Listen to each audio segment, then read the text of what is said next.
lecture, I will present a mathematical representation of the recurrence relation. So we'll start now. So in algorithm design approach, there are two approaches which can be used to write algorithms.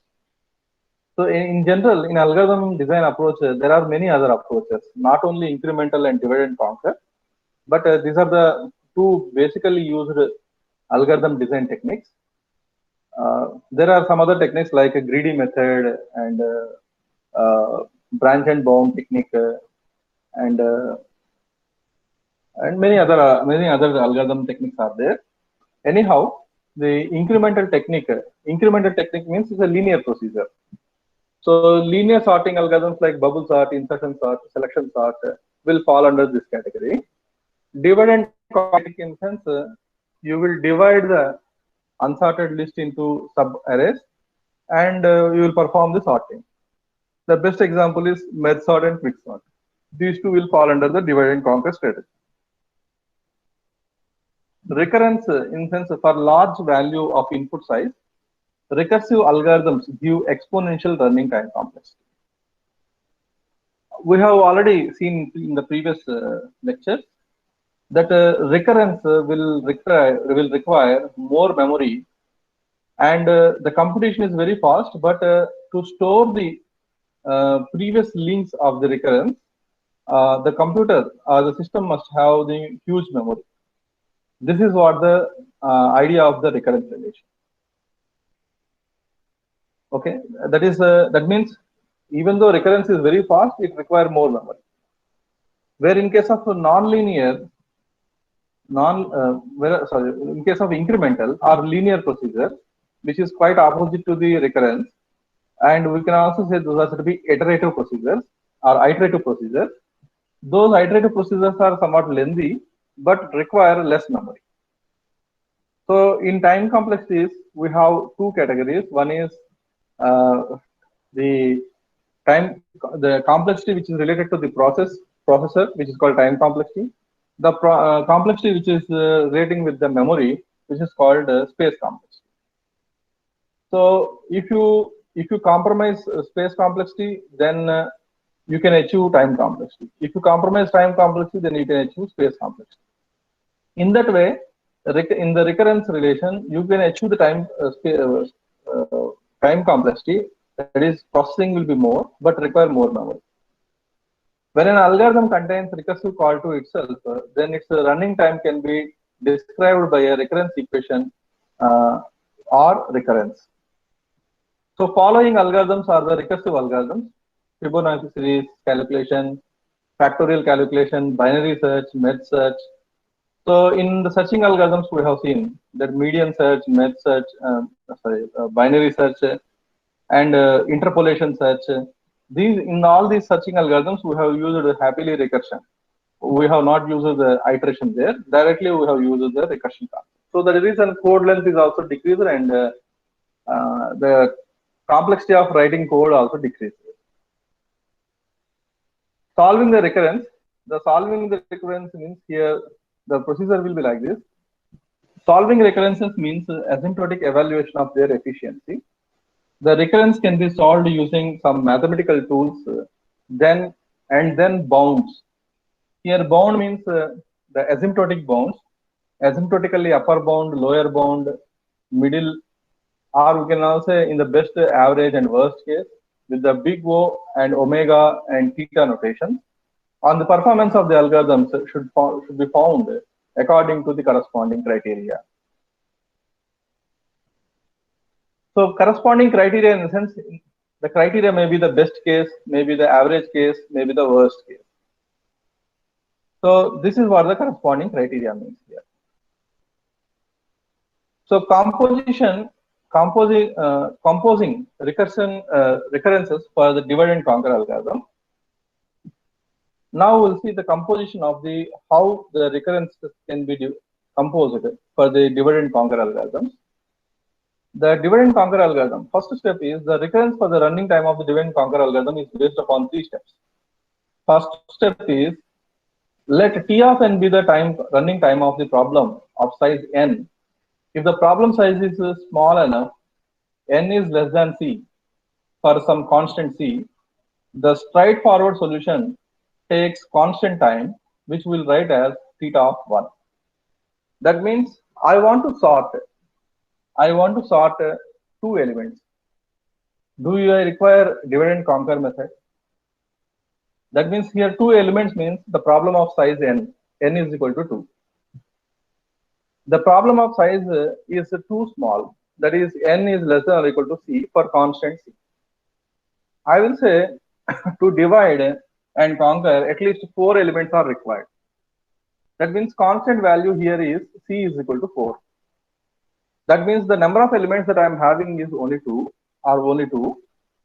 2 is less than or equal to 4. In such cases, the time complexity of the divide and conquer strategy is theta of 1.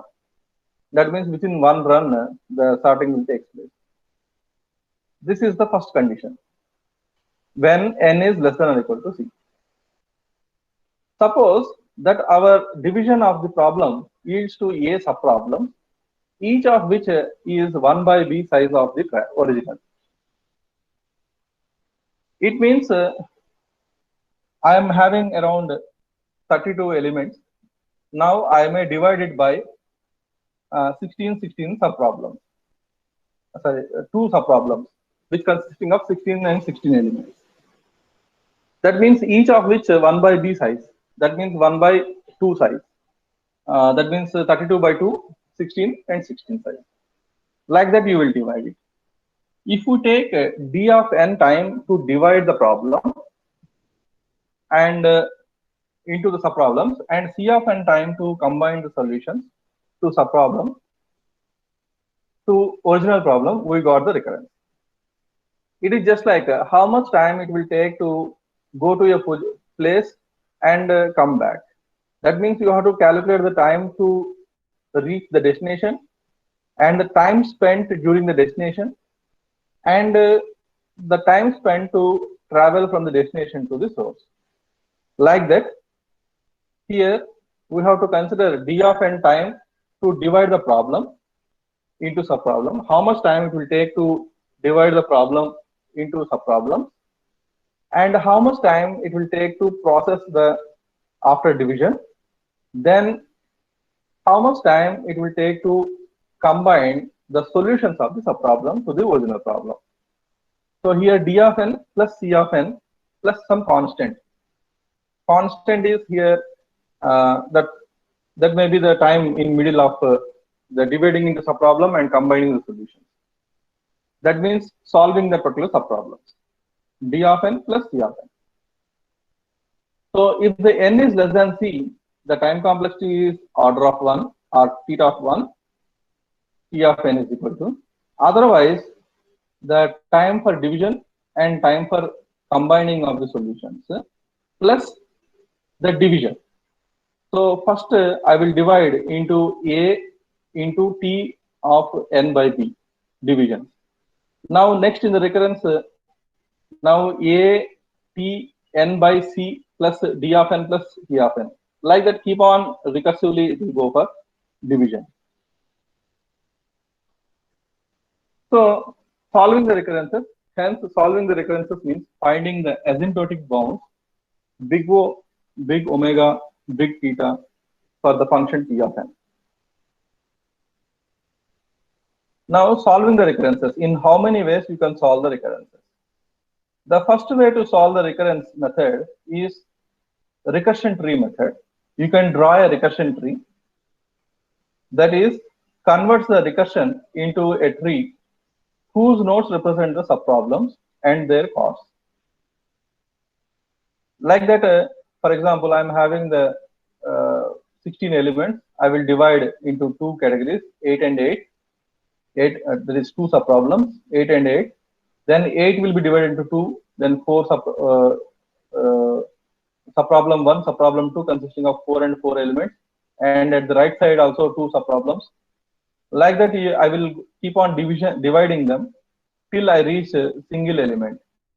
So this is a tree fashion. And in this, convert the recursion into a tree whose nodes represent the subproblems and each and their cost. How much cost required?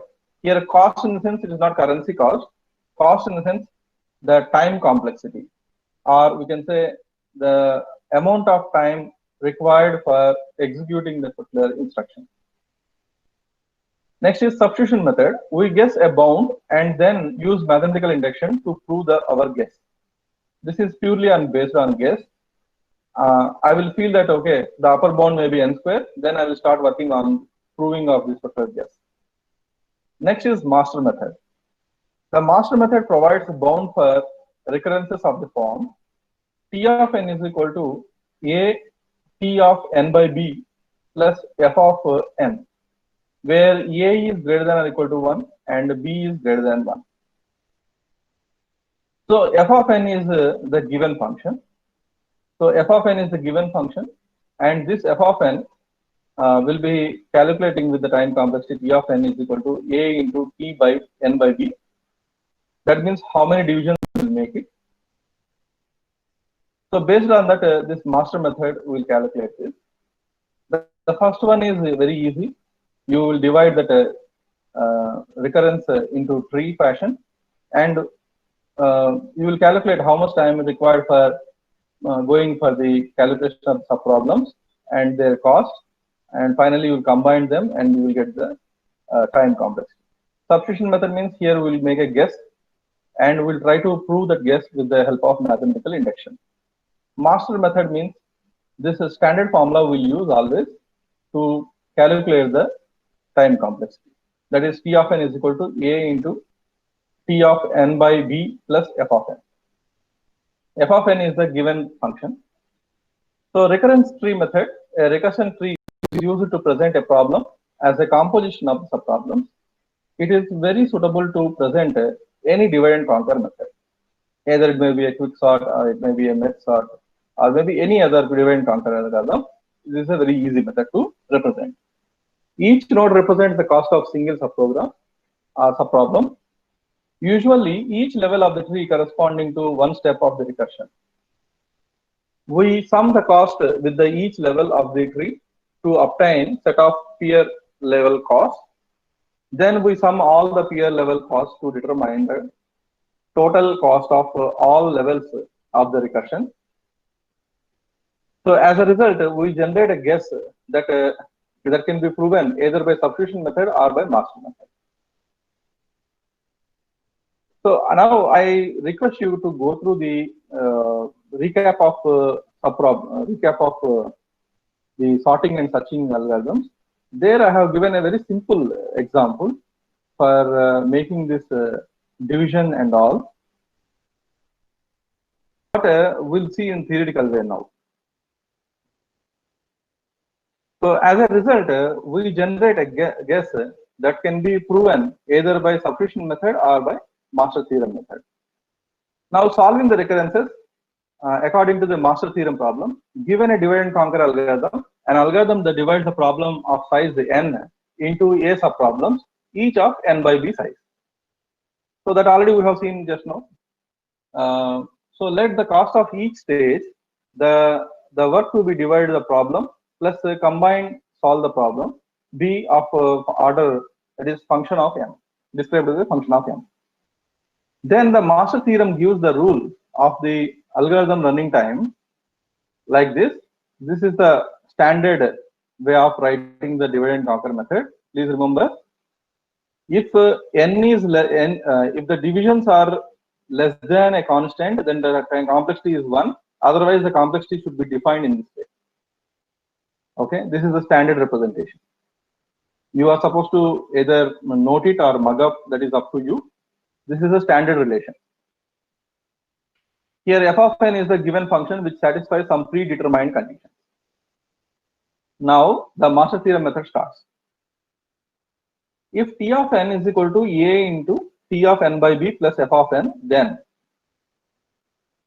the T of n will be, that the complexity of T of n will be calculated like this: theta of n log a to the base b, if f of n is equal to order of n power log a minus epsilon to the base b, and epsilon is greater than 0. And T of n is equal to theta of n power log a to the base b log n if function of n is equal to theta of n to the power of log a to the base b, where c is less than 1, constant value is less than 1. If a is greater than 1, greater than or equal to 1, and b is greater than or equal to 1, this is the condition for all the three conditions over here. Theta of f of n is equal to theta of f of n if f of n is equal to big omega of n power log a plus epsilon to the base b, and a into f of n by b less than c into f of n for large n. So this is the standard mathematical master theorem values. See how this particular log came and all. There is no description here. The log came. The reason is because since you are dividing it, how many divisions you will make? B is 2. So the reason B is greater than equal to 1 here. So since you are making 2 divisions for every subproblem or subarray, so that is reason B should be greater than or equal to 1, and here log should be to the base 2. Okay, so this is what the reason behind it. Now example is you are supposed to mug up, or you are supposed to remember this standard 3 things. Okay, how it came and all the definitions, derivations are not part of this course. So hence you are supposed to remember these concepts. Next is example using the master method. T of n is equal to 9 t of n by 3 plus n. That means they have made 9 divisions, each of n by 3 size. That is what the meaning of this. So in this case, a is equal to 9 and b is equal to 3, f of n is equal to n. Now, whenever you have made this, then the complexity to be calculated as n to the power of log a to the base b. Now n to the power of log a is 9, n to the base 3, this is 3. So 9 can be calculated, can be written as 3 square.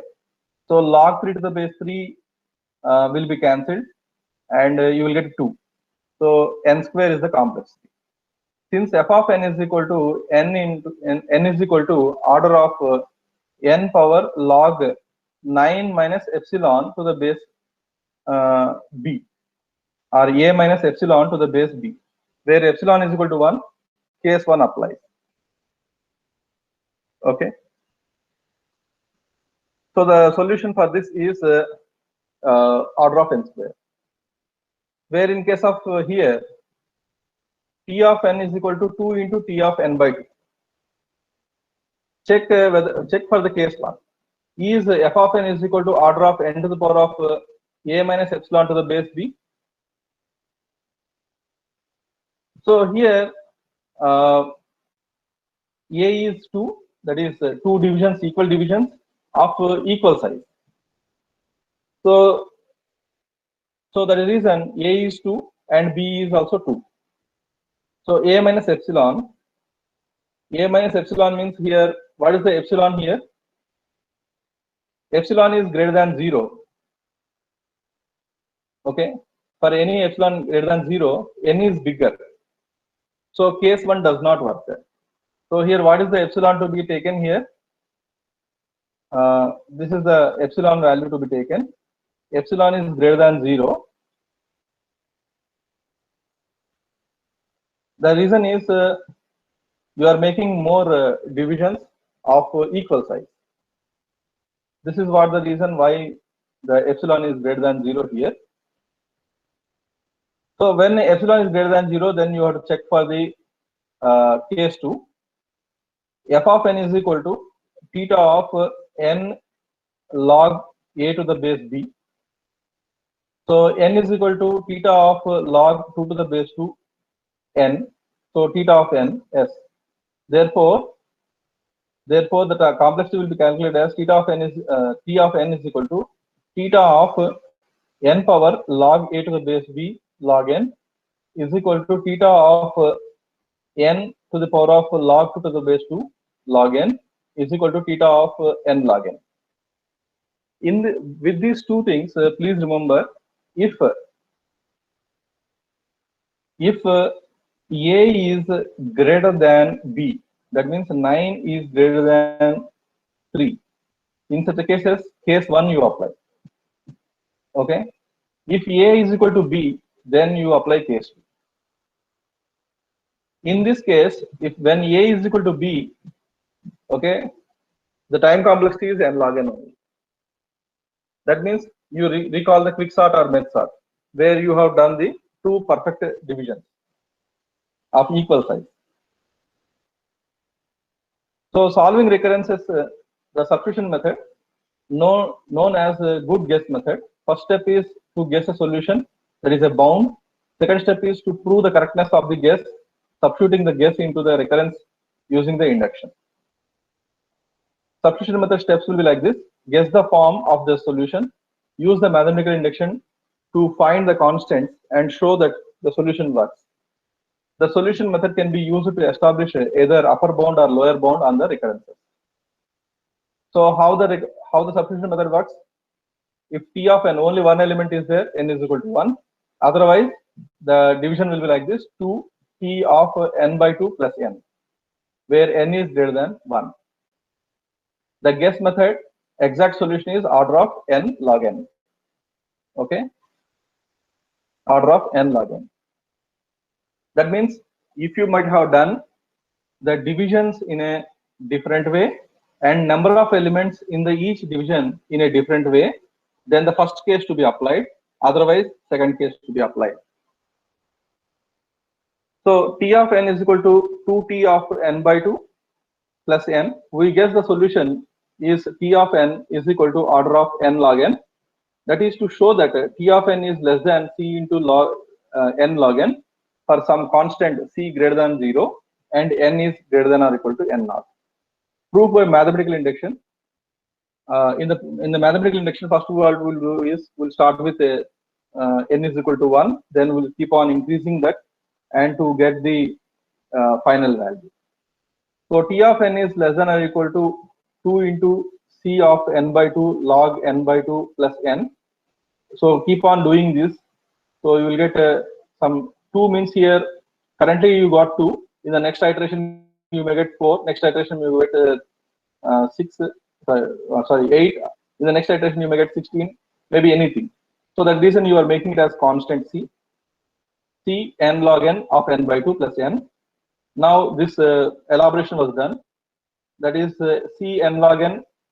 This is log a by b, means log a minus b. C n log n 2 plus n. After minimizing this, you got the equation. You got the resultant as C n log n.